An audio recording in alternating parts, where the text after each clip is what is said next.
오늘은 여호수아 맥잡기 마지막 5번째 시간인데요. 20장에서 24장까지 다루기 전에 먼저 1장에서 19장까지를 한번 복습을 하고 우리가 20장부터 24장 살펴보도록 하겠습니다. 하나님께서는요, 아브라함에게 큰 민족을 이루겠다라고 약속을 하셨죠.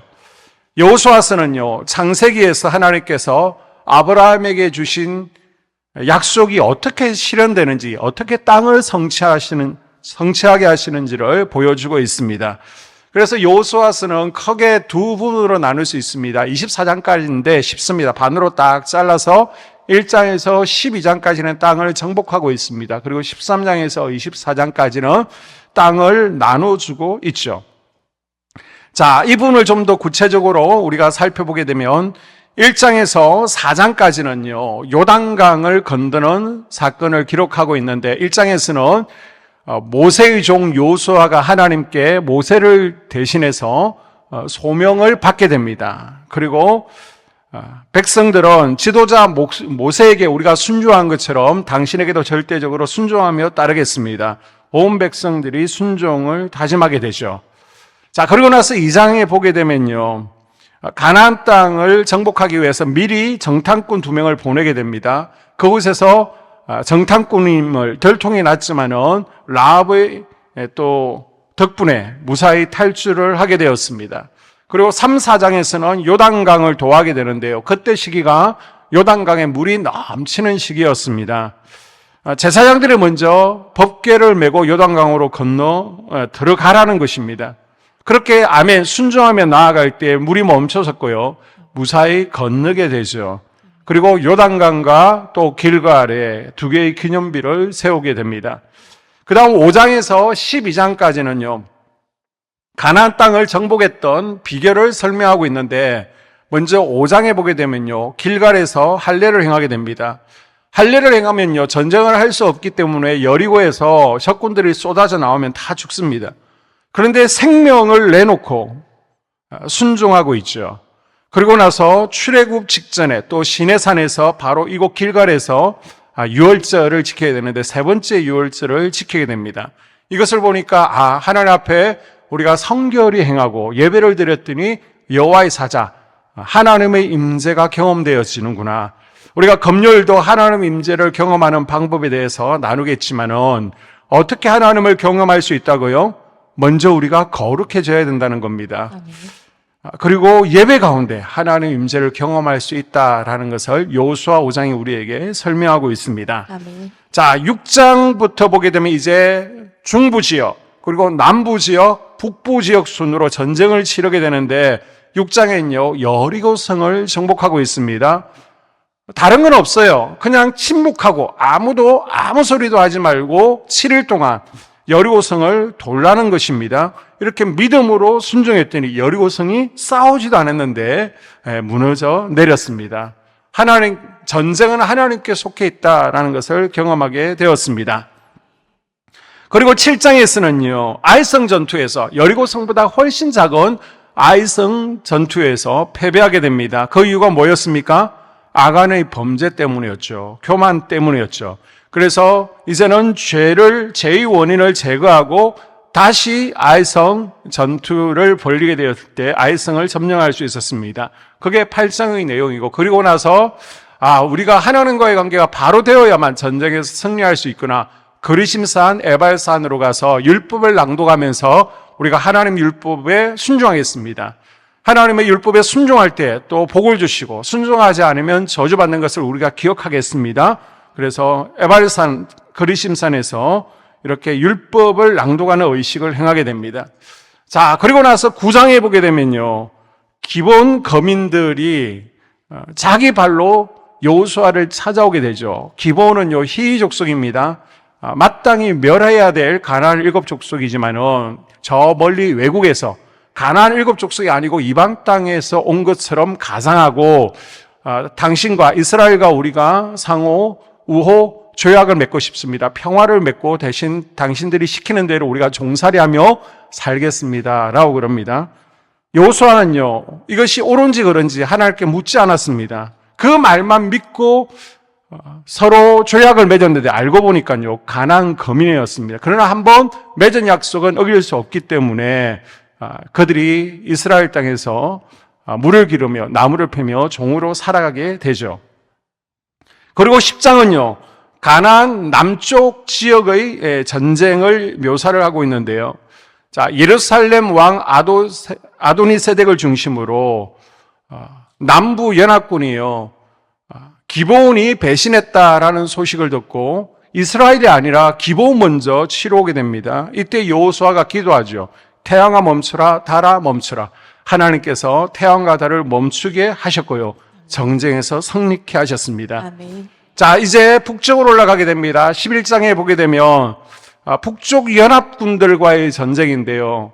북쪽에서 하솔 왕 야빈이 아주 큰 나라를 이루고 있었습니다. 그래서 하솔 왕 야빈이 다 모여라 그래서 북쪽 연합군이 메론 물가에 모였는데 하나님께서 이스라엘로 승리케 하셨습니다. 아멘. 자, 그리고 나서 12장에 보게 되면 어떻게 우리가 땅을 정복했는지 그 내용을 쭉 다시 한번 정리하고 있는데 12장 전반부에는요, 모세가 정복한 땅에 대해서 소개하고요, 후반부에는 여호수아가 정복한 땅에 대해서 소개하고 있습니다.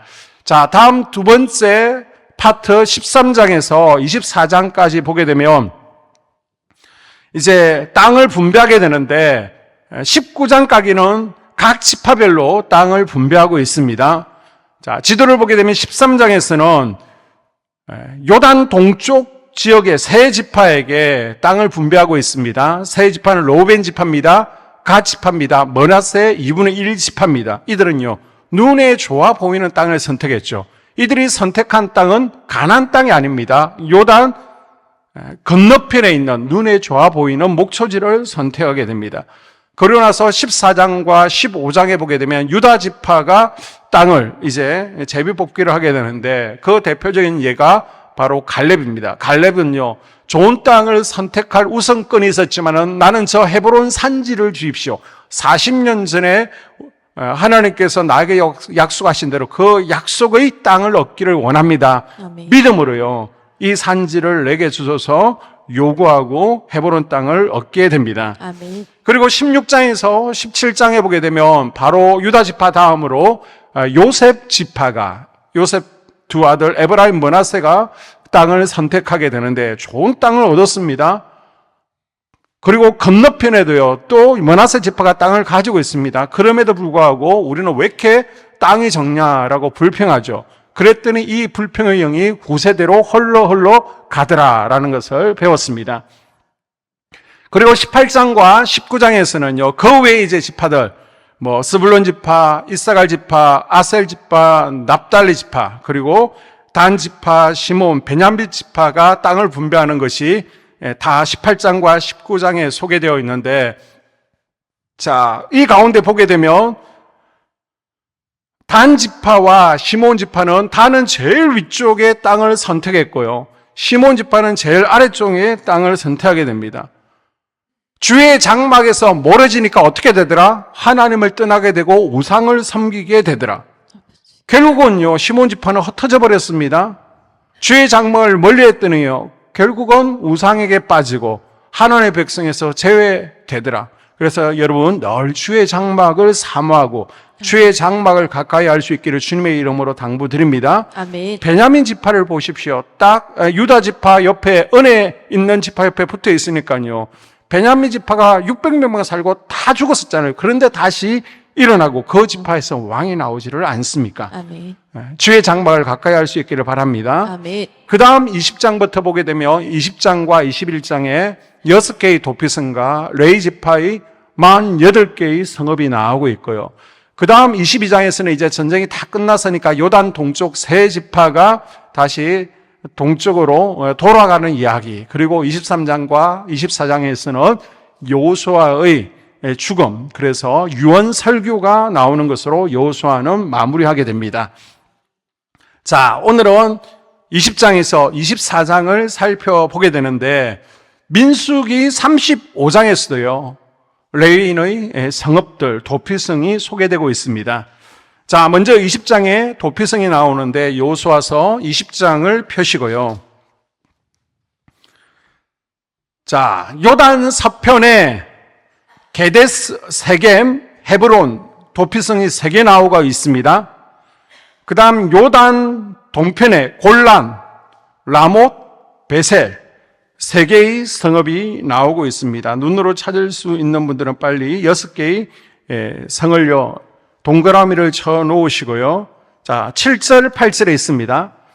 자, 이 가운데 보게 되면 요단 동편에 라못, 길르알 라못이 있죠.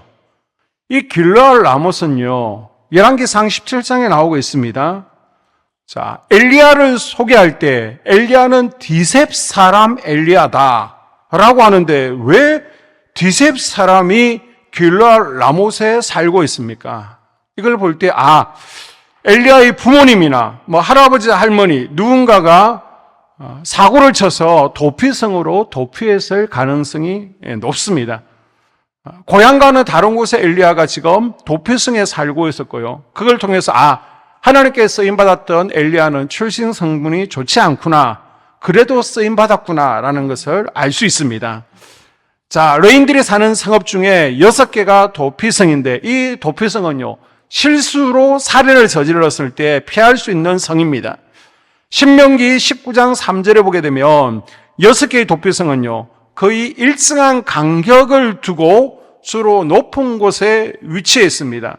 그래서 만약 내가 살인을 저질러서 그러니까 일정한 간격이 있으니까 우리 마을에서 가장 가까운 도피성으로 피신을 할 수 있고요. 지대가 높기 때문에 또 찾아가기도 쉽지 않습니다. 그리고 급하게 도망가면서 넘어지지 않도록 길도 돌부리가 없도록 깔끔하게 잘 닦여져 있어야 되고요. 또 곳곳에도 아주 큼직하게 도피성이 어딘지 안내 표지판도 잘 세워놔서 누구라도 찾기가 쉬웠습니다. 하나님께서 우리에게 주신 도피성 제도는요 실수에 의해서 살인했을 때 그 살인범을 보호하는 제도였습니다. 유대인의 관습 가운데 고엘 제도라는 것이 있죠. 이것은 내가 억울하게 죽었어. 그러면 이 억울함을 가족, 친척 가운데 누군가가 반드시 피해 복수를 통해서 갚아야 되는 겁니다. 눈에는 눈, 이에는 이. 그래서 합법적으로 만약 살해를 했으면 나도 죽일 수 있는 권리가 부여되어집니다. 동일하게 복수할 수 있다 그래서 동해복수법이라고 그러는데요. 예를 들어서 이제 그 당시에는 벌목을 해야 되잖아요. 그런데 벌목을 하다가 도끼 자루에서 도끼 날이 빠져서 앞에 있는 사람 머리를 때려서 죽었습니다. 살인했잖아요. 그럼 나도 도끼로 머리를 때려서 죽일 수 있는 겁니다. 마치 운전하다가 우리가 실수로 또 사고를 통해서 사망사고가 일어날 수 있습니다. 이럴 때마다 서로 고엘 제도에 의해서 피해 복수를 하게 되면 살인의 살인, 계속해서 연쇄살인이 일어나게 되고요. 그러다 보면 생명이 경시되고 온통 무질서한 아주 살벌한 사회가 되어집니다. 그래서 도피성은요, 이런 법의 미비점을 보완하기 위해서 고의가 아니라 실수로 사람이 살인을 했다. 그러면 하나님께서 그것을 막아주실, 구제해 주실 목적으로 도피성을 설치하게 해 주셨습니다. 그래서 도피성 제도는요, 정당한 재판을 통해서 오살과 고살을 가리는 제도입니다. 이스라엘 백성에게는 그 당시에는 경찰이 없잖아요. 검찰이 없잖아요. 그래서 각 성에 대표되는 장로들이 있습니다. 이들이 옳고 그름을 판단하게 되는 것입니다. 그래서 고의성이 없는 부지 중에 내가 우발적으로 살인을 해서 실수로 사람을 죽였어. 그럼 일단 안전한 곳으로 피하는 겁니다. 피해자 가족들로부터 피해서 피신해 있다가 그곳에서 장로들에 의해서 재판을 받게 되어지고요. 그래서 이것이 사고사였다, 분명한 실수였다 그러면 도피성 안에서 보호를 받으며 살 수 있습니다. 그러나 그것이 살인이면 살인자는 반드시 율법에 의해서 죽임을 당하게 되는 것입니다. 그래서 실수로 내가 살인을 했다라고 그러면요, 레인과 제사장들에 의해서 그 성내에서 보호를 받으며 살게 됩니다. 그런데 어느 날 대제사장도 나이가 있으니까 수명이 있으니까 대제사장이 죽잖아요.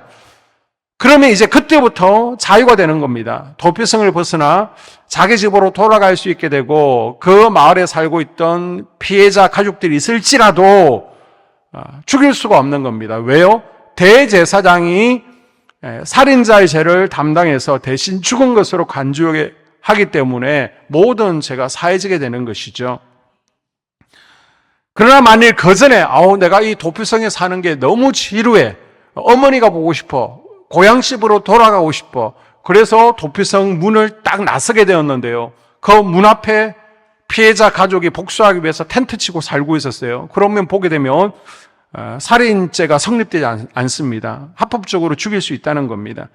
그러니까 죄인이요, 도피성을 벗어나게 되면 하나님의 보호를 무시한 것으로 여겨졌기 때문에 죽어도 마땅하다는 것이죠. 자, 이 6개의 도피성은요, 예수 그리스도의 모형입니다. 아멘. 도피성에 들어가기만 하면요, 모든 죄가 다 보호받는 것처럼 도피성 대신에 예수님께 나아가면요, 누구든지 무슨 죄든지 사함을 받게 되는 줄로 믿습니다. 아멘. 에베소서 1장 7절과 로마서 8장 1절 2절에 보게 되면요, 우리는 그리스도 안에서 그의 은혜의 풍성함을 따라 그의 피로 말미암아 속량 곧 제사함을 받았느니라. 아멘. 이제 그리스도 예수 안에 있는 자에게는 결코 정죄함이 없나니 이는 그리스도 예수 안에 있는 생명의 성령의 법이 죄와 사망의 법에서 너를 해방하였음이라. 아멘. 그리스도의 품으로 패하는 모든 죄인은요, 예수님의 피로 용서받고 죽음을 면할 수 있게 되었습니다. 아멘. 우리는 죄인이에요. 그러나 그리스도의 보혈이 우리가 죄 없는 것처럼 의롭게 칭의, 우리의 죄를 그리스도의 보혈이 덮어주신 줄로 믿습니다. 아멘. 도피성에 들어가면요, 죽을 인생이 생명을 구하는 것처럼 우리가 예수 그리스도께 나오면 죽음에서 벗어나 영생을 얻을 수 있습니다. 아멘. 예수 믿는 이들에게 더 이상요, 죽음은 없습니다. 아멘. 영생이 있습니다. 아멘. 또한 도피성에 들어가면 모든 문제가 해결되어지죠. 아멘. 절박한 죽음의 위기에서 벗어나게 됩니다. 마찬가지로 우리가 예수님께 나오면요, 모든 고통의 문제들을 해결해 주십니다. 아멘. 때때로 우리가 세상에서 험한 일들 우리가 당하게 되잖아요. 이런 때 살아가는 가족들조차 도와줄 수 없고요, 해주지 못하는 상황이 있을 수 있습니다. 그러나 예수님 앞에 나오면, 예수님 앞에 간구하면 분명히 해결해 주실 줄로 믿습니다. 아멘. 그래서 시편 46편 1절과 시편 50편 15절에 보게 되면요, 하나님은 우리의 피난처시요 힘이시니 환난 중에 만날 큰 도움이시라. 환날 날에 나를 부르라. 내가 너를 건지리니. 아멘. 하나님은요, 연약한 인생들에게 피난처요 도움 되십니다. 아멘. 환난 중에 부르짖으면 하나님께서 건져주신다라고 말씀하셨습니다. 아멘. 이 저녁에도요, 우리의 피난처 되시고 우리의 힘이 되시는 주님 앞에 나와서 부르짖어 간구할 때 우리를 문제 가운데서, 질병 가운데서 건져내 주실 줄로 믿습니다. 아멘. 도피성을 벗어나면요, 보호받을 수가 없죠. 한 발짝만 벗어나도요, 죽임을 당하게 됩니다. 마찬가지로 우리가 예수님의 품을 떠나면요, 보호받을 수 없는 것을 기억하십시오. 아멘. 자식이요, 부모님의 간섭이 귀찮다고 집을 떠나면 보호받을 수 없습니다. 부모라도 보호해 줄 수 없는 것입니다. 그러나 도피성하는 절대 안전하죠. 아무리 보복하고 싶어도 보복할 수 없고요, 해치거나 건드리지 못합니다. 자녀들도 마찬가지입니다. 집에 있으면 어떻게 챙겨주고 보호해 주지만은 집 밖을 벗어나 있으면 어떻게 사는지 부모가 알 수 없죠. 도와줄 수 없는 것입니다. 마찬가지로 우리는 예수님 안에 있으면요, 절대 안전합니다. 아멘. 예수님께서요, 보호해 주시는 줄로 믿습니다. 아멘. 시편 18편 2절에 보게 되면요, 다윗도 온갖 환난, 고난을 경험했잖아요. 다윗이 고백할 때 하나님만이 나의 반석이시요 요새시요 아멘. 피할 바위라고 고백했습니다. 아멘. 요한일서 5장 18절에 보게 되면요, 세상 권세와 악한 마귀도 건드리지 못하게 하신다라고 약속하셨습니다. 아멘. 늘 주님의 날개 안에 거할 수 있기를 바랍니다. 아멘. 또 우리가 도피성을 통해서 기억할 것은, 고의살인은 하나님께서 용서하지 않으시는구나라는 것을 기억해야 됩니다. 하나님께서요, 실수로 저지른 죄는 용서해 주십니다. 그러나 고의로 저지른 죄는 엄격하게 다루심을 도피성 제도를 통해서 우리에게 말씀해 주고 있는 겁니다. 우리는 그러잖아요. 아유, 오늘 제 짓고 내일 또 뭐 예배 가서 회개하면 되지. 그게 안 된다는 겁니다. 우리 예수님께서 용서받지 못하는 두 가지 죄를 말씀하십니다. 첫째가 뭐예요? 성령 해방죄입니다. 성령님의 역사는 너무나 다양한데 내가 꼴랑 알고 있는 경험 몇 가지 가지고 성령의 역사를 제한하고 부정하는 거, 그거 하지 말라는 것입니다. 성령님의 만지심을 제한하지 말라는 것입니다. 두 번째는 고의로 범하는 고범죄죠. 이 시간 내가 알고 뭐 회개하면 되지, 죄를 우습게 여기고 고의로 죄짓지 않기로 거룩하게 살고자 결단할 수 있기를 바랍니다. 아멘. 이런 거룩함과 예배 가운데 하나님의 임재를 우리가 경험하게 될 줄 믿습니다. 아멘. 자, 21장에는요 레위인의 48개의 성읍이 나오고 있습니다. 레위 지파는 다른 11지파와는 달리 땅을 분배받지 못했습니다.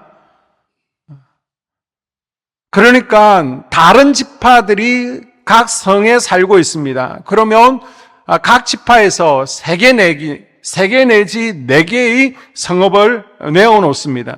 그러면 그 가운데 레위 지파가 나눠서 그 속에서 흩어져서 살게 되는 것입니다. 자, 레위 지파가 이렇게 전 지역으로 저 단 지파가 있는 위에부터 저 시몬 지파가 있는 아래까지 나누어서 살게 된 것은요 우연이 아닙니다. 창세기 49장에 또 신명기 33장에 보니까 바로 혈기와 분노의 대가였죠. 벌이었습니다. 자, 그런데 이 벌이 저주가요 복으로 바뀌어지게 됩니다. 시몬도 함께 죄를 짓고 시몬은 그 저주에 따라 벌에 따라 흩어져 버렸습니다. 저주로 끝났습니다. 시몬 지파를 보게 되면 죄의 장막에서 멀었잖아요. 그래서 점점 숫자가 줄어들고 쇠퇴해서 나중에는 그 지파가 없어졌습니다. 그런데 레위는요 저주를 시몬처럼 받았습니다. 그런데 결과적으로 보면 레위인으로 흩어지더라는 것입니다. 아멘. 그 가운데 제사장도 있죠. 지금으로 얘기하면 목사, 선교사, 성전 봉사자들로 흩어졌다는 것입니다. 흩어지긴 했는데 하나님 나라의 헌신자로 봉사자로 쓰임받는 복으로 바뀌었다는 것입니다. 아멘. 아니 분명히 저주를 받았는데 어떻게 복으로 바뀌게 됩니까? 레위인에게는요 이 저주를 끊어야 되겠다라는 몸부림이 있었습니다. 내가 저주받았지만 이 저주를 끊어내야 되겠다는 몸부림. 그 몸부림의 예가 무엇입니까? 출애굽기 32장에 보게 되면 온 이스라엘 백성들이 금송아지를 숭배하고 있습니다. 그런데 레위 지파는요 금송아지 숭배를 거부하죠. 몸부림을 쳤습니다. 민수기 35장에 보게 되면 모압 땅에서 바알볼 사건으로 백성들이 미디안 여자들과 또 정욕적으로 행하고 우상 숭배에 빠지게 됩니다. 이때요 레위 지파는요 동참하지 않습니다. 우상 숭배를 끊어내게 됩니다. 그 결과 저주가요 복으로 바뀌었습니다. 아멘. 우리에게도 이런 몸부림이 있어야 되지 않겠습니까? 아멘. 아버지. 그래서 지나간 실수를 붙잡지 말고요 하나님께 주신 회복의 기회를 붙들고 내가 가나안 7족속과 계속해서 영적 전쟁을 치르면서 부모와 혈통을 타고 역사하고 있는 질병이 있다면 나쁜 습관이 있다면 이것들을 다 끊어내야 되겠다. 아멘.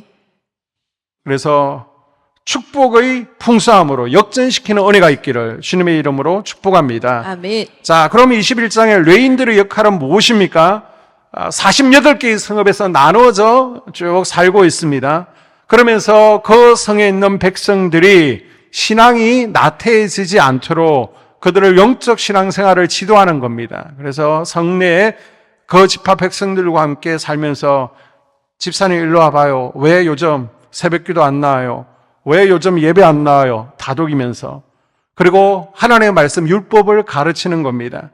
그리고 백성들 가운데 재판해야 될 일이 있으면 다툼이 있으면 그 다툼을 해결해주고 재판을 담당하게 됩니다. 그리고 1년에 3번 절기 있잖아요. 뭐였습니까? 유월절이 있습니다. 또 오순절이 있습니다. 그리고 추수감사절 초막절이 있죠. 이때는 자 우리 예배드리러 갑시다. 그래서 주의 장막으로 모두가 모여서 함께 예배드리러 나오는 역할을 담당하게 됩니다.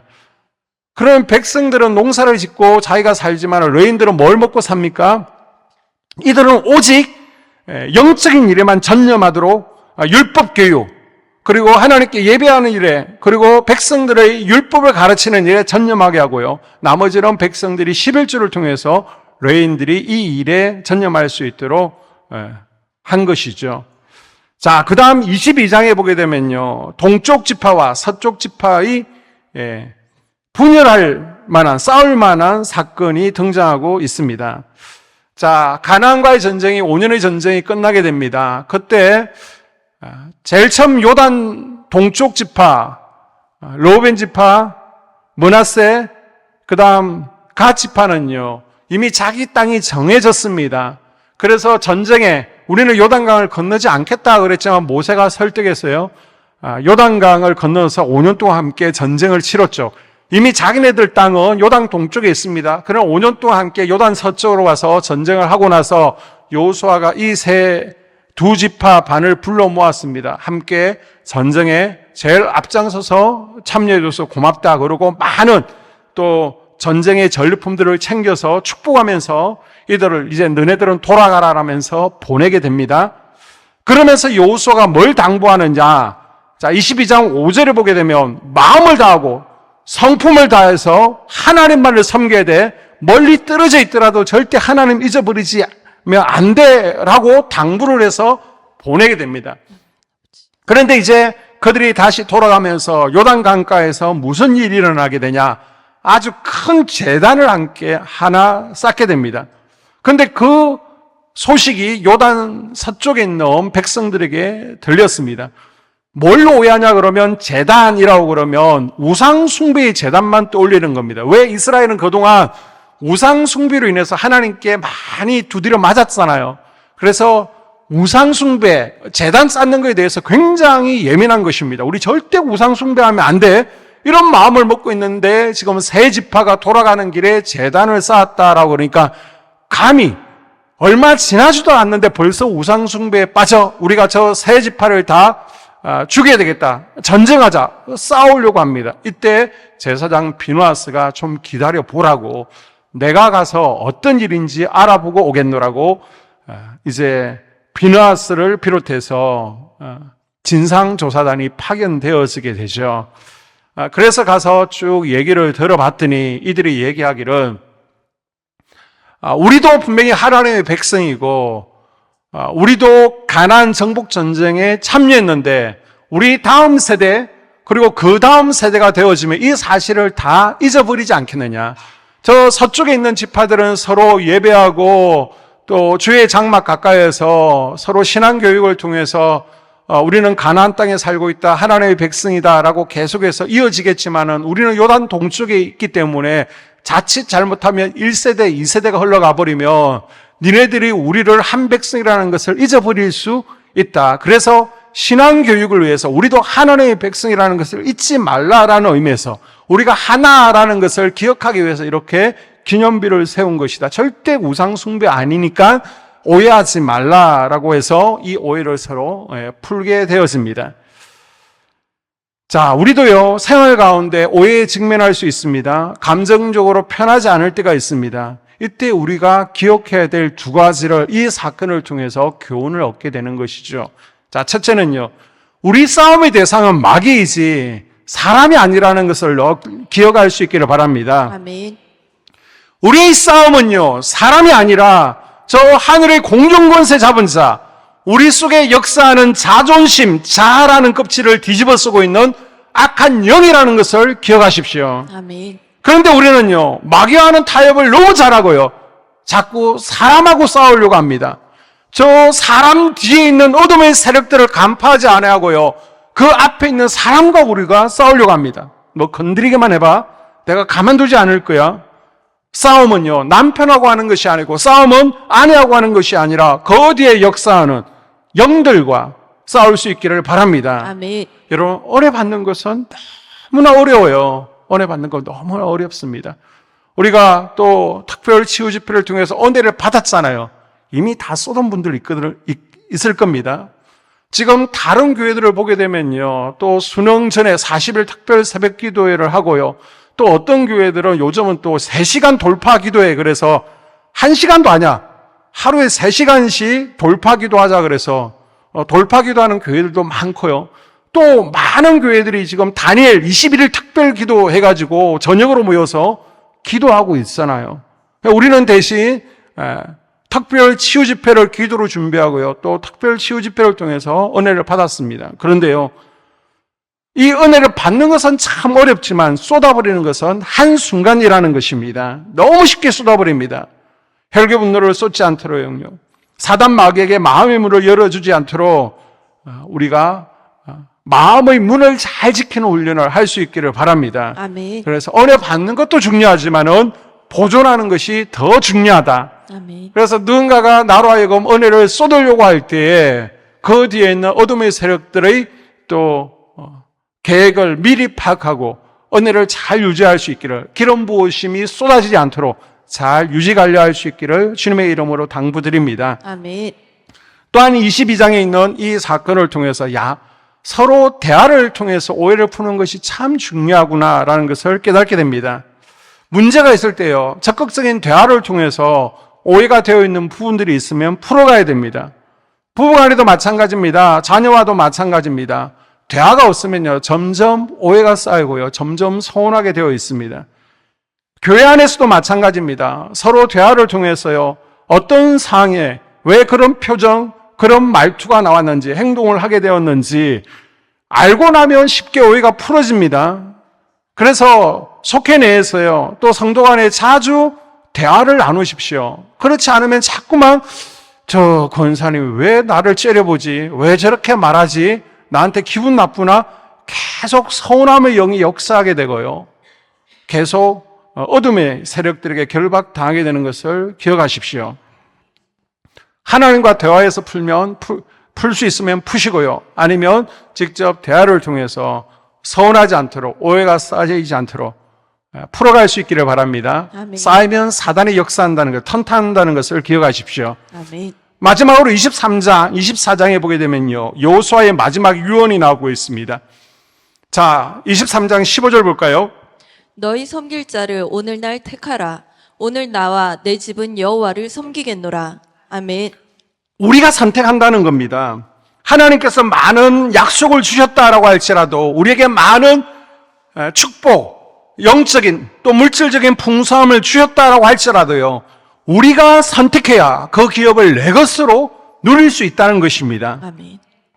그 다음 24장 20절에 보게 되면요, 만일 너희가 여호와를 버리고 이방신들을 섬기면 너희에게 복을 내리신 후에라도 돌이켜 너희에게 화를 내리시고 너희를 멸하시리라. 아멘. 비록 저주와 심판을 받았을지라도 돌이켜 하나님께 엎드리면요, 내가 저주를 끊어내리라 몸부림치면요, 그것을 축복으로 바꿀 수 있다는 겁니다. 아멘. 그러나 넓은 땅을 기업으로 받았을지라도, 엄청난 축복을 받았을지라도, 우리 부모님을 통해서 많이 부모님이 쌓아놓은 것들이 있어서 내가 얻었을지라도, 나중에요, 우리의 행위가 하나님을 대적하고 이방인을 따라가게 되면요, 이방인들을 향한 저주와 질병, 모든 어려움이 오히려 내게로 온다라고 하나님께서 경고하고 있습니다. 그러면서 너희들은 저 세상을 택할 것인지 하나님을 택할 것인지 양다리 걸치지 말고 한쪽을 선택하라 라고 여호수아는 백성들에게 당부하고 있는 것입니다. 아멘. 오늘 말씀을 정리합니다. 여호수아서 말씀을 통해서 우리에게 주신 말씀도 마찬가지입니다. 우리가 저 세상과 또 하나님 나라 양다리 걸치지 말고요, 한쪽을 택하라는 것입니다. 아멘. 내가 선택한다는 겁니다. 주신 바 은혜를 가지고 내가 하는 거예요.